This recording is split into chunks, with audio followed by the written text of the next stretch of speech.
আসসালামু আলাইকুম। এই যে একটা রোড, ওই যে ওইটা হচ্ছে বাড়ির রোড, এটাও রোড। এই যে এই পাশে এই জমিগুলোও বিক্রি হবে।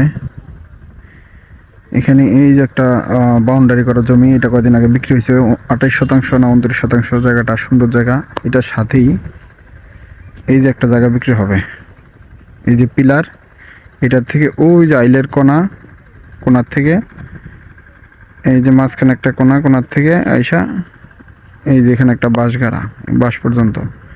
আবার এই যে রাস্তা, ওই যে বাড়ি, পাশেই বাড়ি। আর এখান থেকে ওই যে একটা ফ্যাক্টরি হচ্ছে ওয়াল করা। আর তাজমহল ওই যে দেখা যায়, মিনার দেখা যায় তাজমহলের। এই জায়গাটা এখানে আছে হচ্ছে 12% জায়গা, পানির দামে বিক্রি হবে। একদম 3 লাখ টাকা শতাংশ, একদম ঢাকার সাথে 3 লাখ টাকা শতাংশ পানির দামে। যাদের লাগবে আর্জেন্ট যোগাযোগ করেন। আশেপাশে সব বাড়িঘর, একদম ঢাকার সাথে সেই রকম। এই যে রাস্তা, আপনারা একদম গাড়ি দিয়ে আইসা এই বাড়ির মধ্যে উঠতে পারবেন, জাস্ট কিছু মাটি ফেলাইলেই হবে।